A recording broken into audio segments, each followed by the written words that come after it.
Hi everyone and welcome to Husqvarna Tree Talks and the episode Sustainable Urban Forestry with me, Ingrid Ekström. And me, Gent Simmons. In a series of episodes, we will bring up different topics around the tree professionals. And why are we doing that, Gent? Well, it'd be because we at Husqvarna are on a mission to bring as much information as possible on important topics that advance the industries of arboriculture and forestry. And of course, sustainable urban forestry is one of those important topics.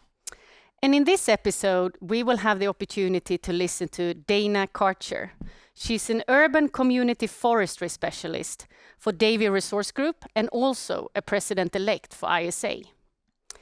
Dana will bring up the importance of green cities for everything from economical reasons to community members' health and of course also the environmental benefits. Many cities around the world have already started this journey, not only when they are planning new city areas, but also when they are repurposing urban areas into green spaces. We've also invited Caitlyn Pollihan to be with us today. Caitlyn is CEO and Executive Director of the International Society of Arboriculture, so we want to get her views on this topic also. Husqvarna is proud of the many years that we've been partnered with ISA, helping advance the industry of arboriculture together with them. But now let's turn it over to Dana to hear more on this topic.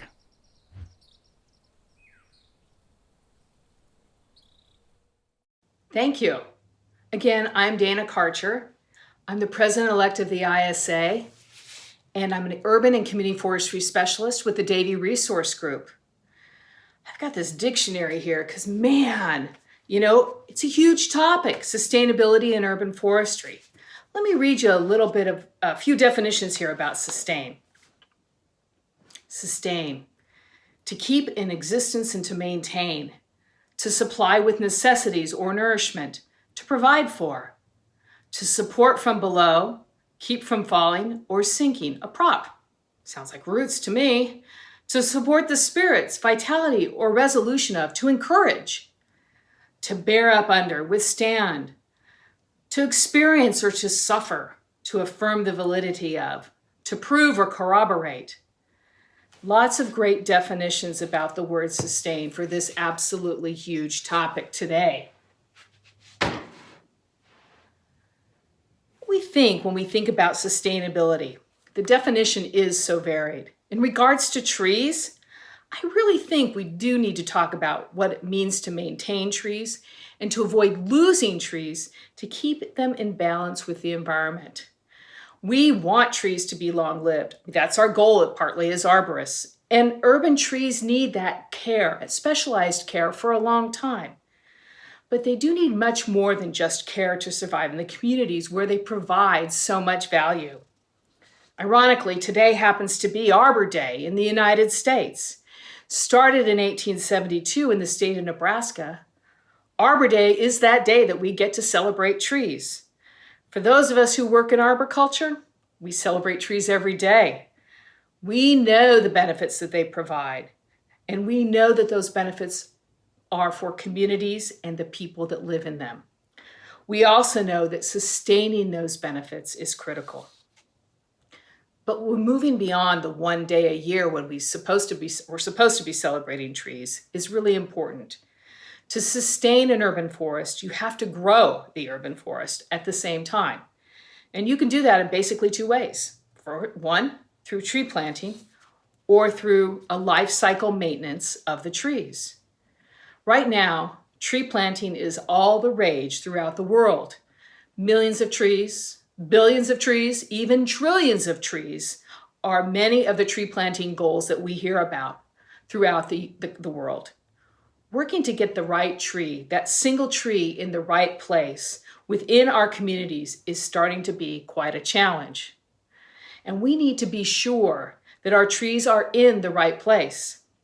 We want to make sure that our trees are native or highly adapted to the region that they're in, that they're beneficial, that they provide benefits by their size, and that they're in the right place, that they have ample room to grow and thrive for a very long time, planting ultimately the largest trees that will provide the most benefits to the community.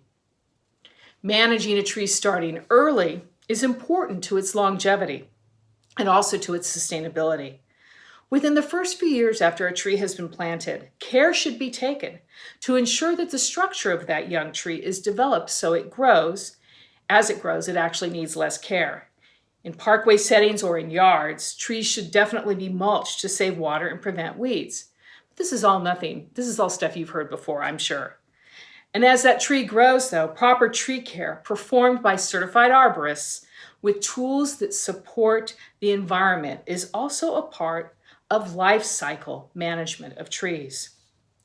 And when that tree has used up its useful lifespan, when it's done, when it's dead, we should consider using the wood beyond just chipping it.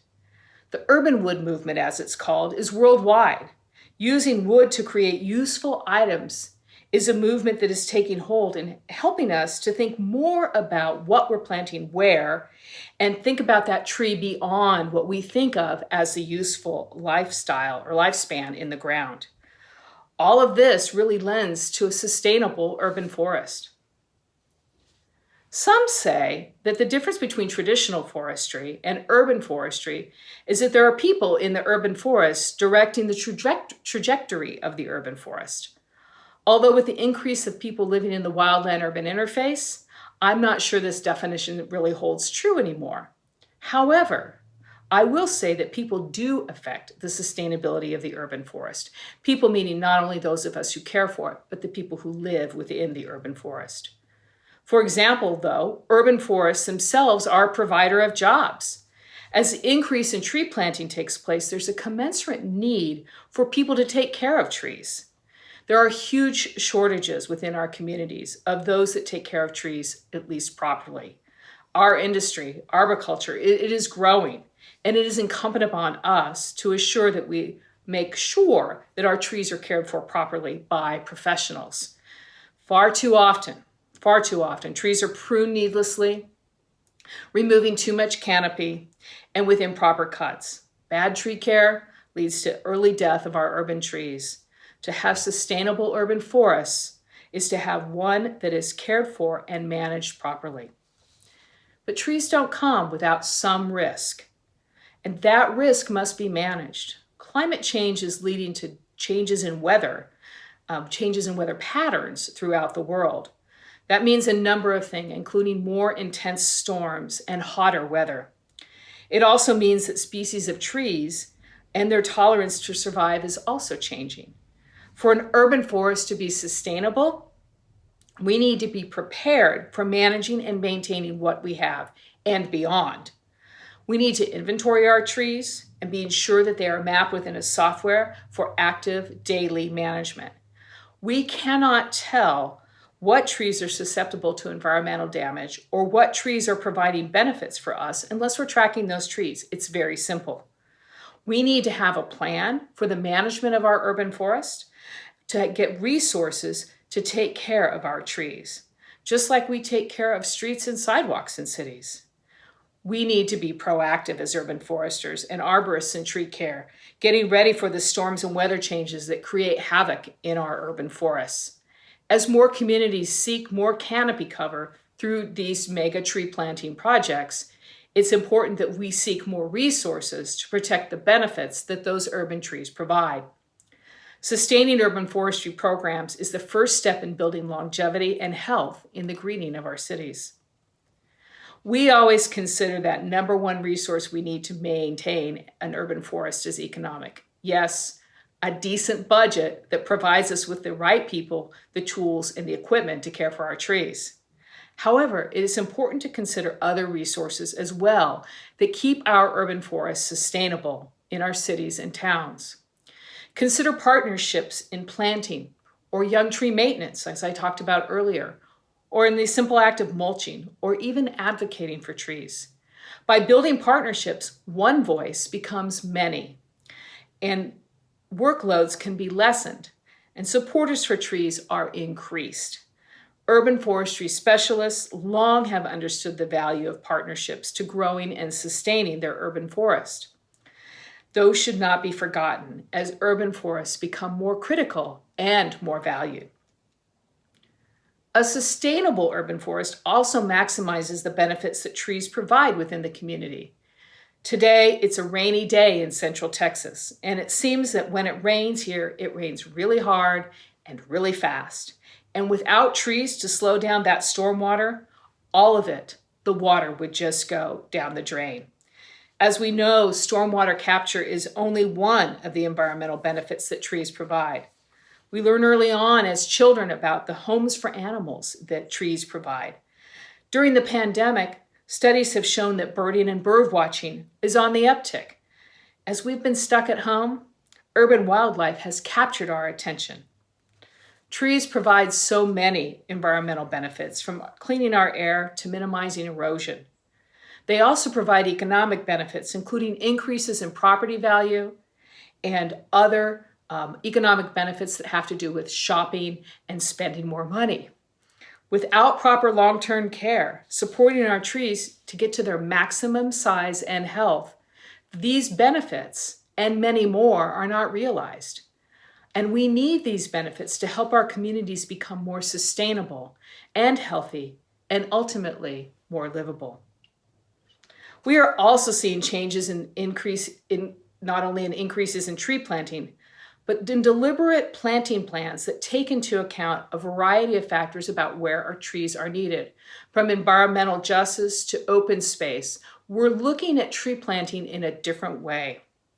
One of my former colleagues on the ISA Board of Directors, Dr. Cecil Kanayandike, talks about the 330-300 rule that underscores the need for human health and well-being. Cecil shared this with me, that with the urgency around urban greening and tree planting, that we need to consider a new rule of thumb that focuses on contributions that urban forests play and to our health and well-being. The first rule is very simple. Every citizen should see at least three trees of a decent size from their home. That's very simple. Research has shown that seeing green is a huge boost for our mental health. The second rule states that every neighborhood should have a minimum of 30% canopy. Every neighborhood, not just the city. There's a huge association between canopy cover and mental and physical health. And although some neighborhoods could have more and should have more than 30%, a 30% goal is a great start. And every person should be able to be at least 300 meters from the nearest green space. Proximity to green space that can be used for recreation is again important to the health and well-being of communities. Cecil says that applying the 330-300 rule will improve and expand local urban forests in many cities, and with that, promote health, well-being, and also resilience. I would add that with this focus, many communities move towards a sustainable urban forest as well. Research keeps changing, and it grows as well when it comes to urban forestry. And Dr. Kanayandike is just one of the many researchers that continue to share the scientific benefits that trees provide for humans and our community. Research is a critical component of the urban forester that sometimes takes a back seat to basic ideas such as tree care and tree planting. To me, all of the components of urban forestry are intertwined to assure that our urban forests stay sustainable. We need to be sure that we are always maximizing the benefits that trees provide. We need to embrace the worldwide interest in planting trees to combat climate change. We cannot ignore that, even if we don't agree with it. As practitioners, we need to assure that we are encouraging a growth in our industry by providing good training that leads to great jobs. We need to have valuable partnerships that emphasize the importance of trees in our communities. All of these concepts lead to sustainable urban forests. Thanks for listening to my thoughts today and my ideas about sustainable urban forestry. And now back to the studio.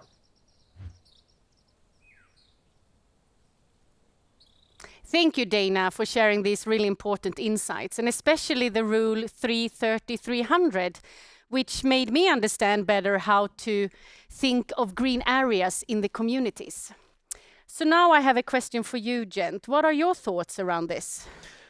Well, I think, Ingrid, the main thing that comes to mind here is that sustainable urban forestry, it's not just an American thing or a European thing. It is absolutely becoming a global thing, from Brazil to the Middle East to Asia, all around the world. Recently, I was in Moscow, and they've started their first arboricultural association there to be focused more on these topics. So it's really spreading globally. Absolutely. But let's hear more from Caitlyn on the topic. I turn it over to you, Caitlyn. Welcome very much to our studio. Thanks for having me, Jen and Ingrid. Hi, Caitlyn. Let's start with the first question. How does ISA support or enhance the spread of knowledge around sustainable urban forestry? So as Jen said, this is definitely a global issue, and ISA does that in many ways.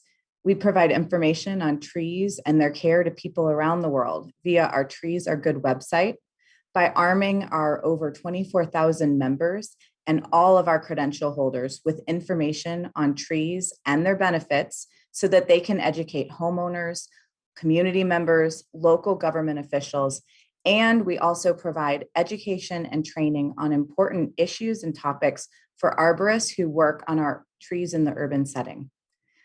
ISA also builds partnerships with other like-minded organizations, like our chapters and associate organizations in over 36 countries around the world, so that we can amplify the message that trees need care and that arborists provide that care. Thanks, Caitlyn. Are there ways that we can anchor these practices even more deeply with our cities and communities? Thanks, Jen. So education is key. And I think that ensuring elected officials understand how important a healthy tree canopy is to their community's health is very important. Using best management practices, building relationships and advocates within the local government bodies is a really good way to provide for a long-term investment in our urban forests. Also, Dana highlighted the importance of building relationships with partners, as well as identifying advocates who can talk about the trees in our communities. ISA has many partnerships with leaders in tree care companies, leaders in the industry, including Husqvarna, and with associations and organizations around the world that work on arboriculture, urban forestry, and other green industry topics. These relationships allow us to increase our impact and also to spread the message about trees needing care and professional arborists providing that care. And we can do that better than we could on our own. That network of members and credential holders and volunteers act as advocates in their community to educate and inform individual community members and elected officials about these important topics. So, Caitlyn, let's take some action. What can people watching do starting tomorrow to drive more growth and expansion of sustainable urban forestry? Jen, there are many ways that viewers can help to expand our urban forestry resources. One of those is to make sure that any tree work they or their friends have done is handled by a certified tree care professional. Another way to help expand our urban forest resources is to not only advocate for the planting of new trees, but also to ensure the trees that we have and those trees that are planted are taken care of and maintained throughout their entire life cycle. And finally, becoming that advocate that we were talking about earlier. Advocate for the importance of trees in your communities by understanding and knowing about the benefits of them, like clean air, energy savings, increased health, and then share that information with those that are in decision-making positions. That's great tips, Caitlyn. Thank you very much for joining us today. Thank you very much for having me to talk about this really important topic. So I want to thank both Dana and Caitlyn for joining us today and sharing some of their wisdom with us. And that's really what it's all about. It's about taking action. And action can be sharing knowledge, as they did with us. Action can also be like we do at Husqvarna, designing and building tools and services that promote sustainability. We want to thank you. Yes, thank you. Thank you so much for joining us in advancing the industry of arboriculture and forestry.